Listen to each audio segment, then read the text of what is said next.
Hello guys, welcome again another video of Australia, जिसमें हम बात करेंगे कि लेबर गवर्नमेंट अभी विन कर गई है ऑस्ट्रेलिया में, तो उसमें क्या चेंजेस करने जा रही है वो स्टूडेंट वीज़ा के लिए। क्या अनदर चेंजेस हो सकते हैं ऑस्ट्रेलिया में जो हमको थोड़े दिनों में देखने को मिल सकते हैं। तो हमारे साथ है मिस्टर नरेंद्र, जो हमें हमारे साथ डिस्कस करेंगे इन की पॉइंट्स पे। Welcome sir. Well, it's a big change at the moment. So change नहीं कहेंगे लेकिन गवर्नमेंट दोबारा रिपीट हुई है ऑस्ट्रेलिया में. So it's one of the biggest decision by the Australian people. So previously हमने ये देखा कि इस गवर्नमेंट ने काफ़ी डिसीजंस लिए जो कि इमिग्रेशन के फेवर में भी रहे और कुछ लोगों के अगेंस्ट भी रहे. सो अगेंस्ट उन लोगों के लिए जो लोग प्रॉपर मीट नहीं करते थे क्राइटेरिया अपने पीआर के लिए या फिर अपने स्टूडेंट वीजा के लिए, बट फेवर में रहे जो जेन्युइन स्टूडेंट ऑस्ट्रेलिया में स्टडी करना जाना चाहते हैं, तो उनके काफी फेवर में रहे. अपार्ट फ्रॉम दैट उन्होंने काफी बिग डिसीजन भी लिए जिसमें इन्होंने अगर चाहे बात की जाए कि वीजा प्रोसेसिंग टाइम की बात हो या फिर वीजा फीस की बात हो, या फिर कुछ चेंजेस जिसमें जैसे कि पीटीआर स्कोर के चेंजेस थे. सो ये काफी डिसीजन थे जो स्टूडेंट्स को डायरेक्टली और इनडायरेक्टली इम्पैक्ट करते थे. ऑस्ट्रेलिया अभी क्या है कि हॉट डेस्टिनेशन है स्टूडेंट्स के लिए। जो भी आता है तो बोलता है कि मेरे को ऑस्ट्रेलिया में स्टडी वीजा के लिए जाना है, राइट। तो रेदर देन कि उसकी अभी एलिजिबिलिटी का क्राइटेरिया क्या है बस। सो अभी ऑस्ट्रेलिया में जाने के लिए अगर बात की जाए, हर एक स्टूडेंट इवन दो वो एलिजिबल है या नहीं है, वो हर कोई यही डिमांड करता है कि मुझे ऑस्ट्रेलिया स्टूडेंट वीजे पे पहुंचना है. सो ऑब्वियसली रीज़न यही है कि इसमें काफ़ी क्वालिटी ऑफ एजुकेशन प्रोवाइड की जाती है और हर एक स्टूडेंट यही चाहता है कि मैं ऑस्ट्रेलिया का पार्ट बनूँ और ऑस्ट्रेलिया में अपना फ्यूचर्स को सिक्योर कर सकूं. फिलहाल हमने जो ट्रेंड्स देखे हैं कि जो स्टूडेंट्स अच्छे फाइनेंशियल बैकग्राउंड से हैं, अपने फंड्स शो कर सकते हैं, या फिर अच्छा एजुकेशन बैकग्राउंड है जिसमें कि मेडिकल नॉन मेडिकल या इवन कॉमर्स के स्टूडेंट्स भी विद गुड परसेंटेज, उनको वीजा सक्सेस रेट काफी अच्छा रहा है उनके लिए, या फिर पीटी स्कोर या आइल स्कोर भी बहुत मैटर कर रहे हैं. तो अभी वो परसेंटेज क्या देख रहे हैं कि कितनी परसेंटेज बच्चे की एवरेज हो तो हम उसको अच्छे यूनिवर्सिटी में एडमिशन मिल सकता है। वेल परसेंटेज डिपेंड करता है university to university, but most of the time जो देखा गया है स्टेट बोर्ड है तो you need to have above 80%, और अगर आपकी सीबीएसई बोर्ड है you need to have above 70% to secure your seat in a good institute. So अगर आप अच्छी यूनिवर्सिटी या अच्छे कॉलेज में अपनी एडमिशन लेना चाहते हो तो आपको 70 और 80 का फंडा जरूर याद रखना पड़ेगा. सो अपार्ट फ्रॉम दैट आपके पीटी या आईएलटीएस के स्कोर, अगर बात करें लास्ट ईयर इन्होंने इंक्रीज करके फॉर बैचलर इन्होंने 5.5 से 6 इंक्रीज कर दिए थे रिक्वायरमेंट, और मास्टर्स के लिए जो थी रिक्वायरमेंट वो 6 से इंक्रीज करके 6.5 कर दी थी.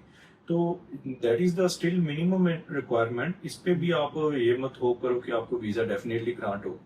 अगर आप सिक्योर होना चाहते हो कि आपको वीजा ग्रांट हो, then please try to secure overall 7 band in PT और आइल्स. सो ओवरऑल 7 बैंड पे आपका वीजा सक्सेस रेशियो बहुत अच्छा रहेगा. ओके। जैसे अभी हम बात करते हैं कि स्टूडेंट वीज़ा एम्बेसी फीस की, राइट। तो इसमें क्या था कि पहले जो इनकी इनिशियल पॉइंट में 2024 से पहले क्या था कि $710 थी। तो अभी इन्होंने क्या किया कि उसमें के बाद $1600 कर दी, राइट। तो अभी इसको और इंक्रीज करने का सोच रहे हैं, तो उसमें क्या क्या लग रहा है आपको। वेल 710 से अगर इंक्रीज करके वो 1600 पे ले गए तो that is already a massive increase. But इसकी बात करें कि 1600 से भी अभी इंक्रीज करके वो 2000 पे लेके जाना चाहते हैं. As compared to previous increase, it's a very small increase, but still it's going to impact the student. So student को ये जरूर impact करेगी ये चीज. बट स्टिल जो 1600 पे कर रहे थे वो 2000 भी पे कर देंगे. But as compare to other countries जैसे कनाडा की बात करें $150 चार्ज कर रहे हैं. सो यूएस है जहाँ यूके है जिनकी एम्बेसी फीस काफ़ी कम है as compare to Australia. So Australia 2 या 3 गुना ज़्यादा फीस चार्ज कर रहा है मोस्ट ऑफ द कंट्रीज से. बट स्टिल वो जस्टिफाई करते हैं अपनी फीस को for the quality of education और quality of environment they are providing, because definitely उनके भी एक्सपेंस है और इमिग्रेशन एक उनका इनकम का सोर्स भी है. So they need to make some income as well. So I think that is the reason they are increasing the embassy fees every year.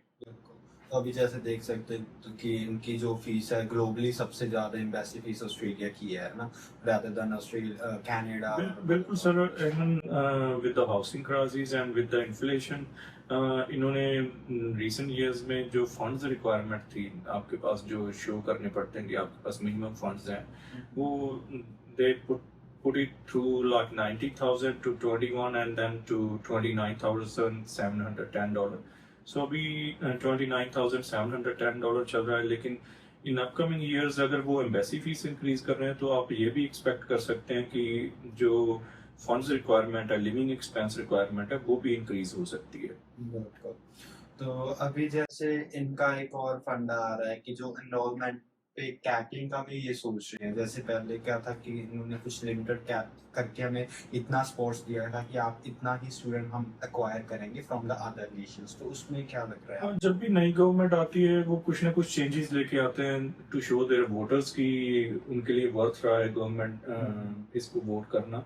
सो अभी गवर्नमेंट रिपीट हुई है, तो लास्ट ईयर इन्होंने कैपिंग की थी जिसमें 2,70,000 सीट्स रखी थी फॉर द स्टूडेंट्स।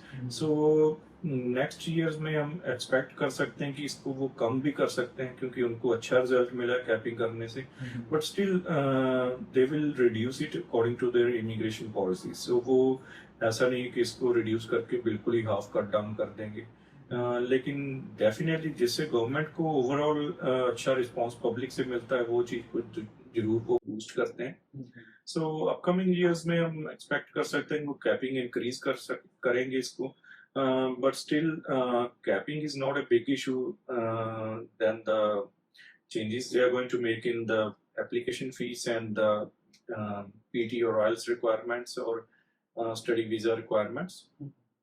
तो एक और बात जो हम देख रहे हैं कि अभी ऑस्ट्रेलिया कुछ कॉलेजेस को भी क्लोज कर रहा है, क्या रीजन है? They've already done closing most of the colleges, so उन्होंने almost 150 colleges last year में बंद किए हैं, जो कि इवन नॉट ओनली ऑस्ट्रेलिया, सभी कंट्रीज में ये रिफॉर्म्स होती रहती हैं। कुछ कॉलेजेस होते हैं जो क्राइटेरिया मीट नहीं करते, सो ऑस्ट्रेलिया इस मामले में बहुत स्ट्रिक्ट है।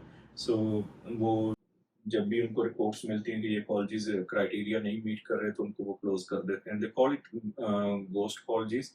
सो वो कॉलेजेस जो कागजों में चल रहे हैं लेकिन उनका कोई भी नामो निशान नहीं है, जहाँ वो कॉलेजेस जो फीस इकट्ठा कर रहे हैं और मोर देन देयर अकोमोडेशन वो स्टूडेंट्स को वहाँ पे स्टडी करवा रहे हैं और वो just they are paying the fees and not going to the colleges. So ऐसे कॉलेजेस को ऑलवेज बंद करते हैं, जिसको हम बोल सकते हैं कि वो फ्रॉड कर रहे हैं टोटली ऑस्ट्रेलिया के साथ और स्टूडेंट्स के साथ भी रहता है। बिल्कुल सही। तो अभी जैसे रिजेक्शन रेट वगैरह क्या चल रहा है ऑस्ट्रेलिया का? वेल, रिसेंट ईयर्स में अगर बात की जाए, लास्ट ईयर 27% के करीब रिजेक्शन रेट रहा है, which is increase from the previous years. But rejection किस स्टूडेंट का रहा है वो ज्यादा मैटर करता है। It's not for every student they are going to reject the visa. So वो मोस्टली जो स्टूडेंट क्राइटेरिया मीट कर रहा है, अच्छे पीटी के स्कोर हैं, अच्छा एजुकेशन है, अपने फाइनेंशियल्स प्रॉपर मेंटेन करके रखे हुए हैं, उस स्टूडेंट का वीजा कभी भी रिजेक्ट नहीं होता। लेकिन वो चाहते हैं कि क्वालिटी ऑफ स्टूडेंट्स उनको मिले, सो इस वजह से वो रिजेक्शन डेफिनेटली वो करते हैं वीजा की। बट स्टिल जो स्टूडेंट्स के पास अच्छे ग्राउंड्स हैं वीजा के, वो अपने आप को श्योर करके चलें कि उनका वीजा ग्रांट हो गए। तो अभी आपको क्या प्रेडिक्शंस लग रहे हैं कि ऑस्ट्रेलिया फ्यूचर में क्या कर सकता है? और ऑस्ट्रेलिया फ्यूचर में डेफिनेटली कुछ ना कुछ स्ट्रिक्टनेस और करेगा, चाहे वो फीस बढ़ाने की बात हो या फिर वो रिक्वायरमेंट्स की बात हो।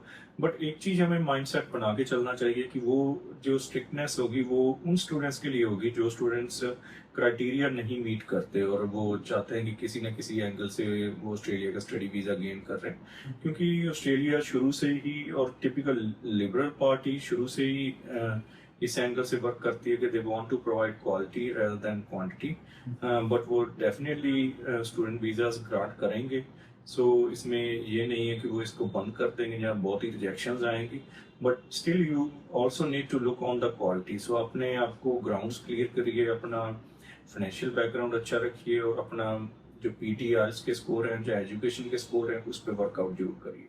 और प्रो टिप तो यही है कि अपना टेक या नर्सिंग स्किल्स में जाओ तो अच्छा और डेफिनेटली रहेगा। टेक और नर्सिंग स्किल हाईली डिमांड है, सो अगर आप एडमिशन ले रहे हैं तो नर्सिंग में लीजिए, मेडिकल में लीजिए, टेक में लीजिए या एग्रीकल्चर में लीजिए, that is highly demand skills.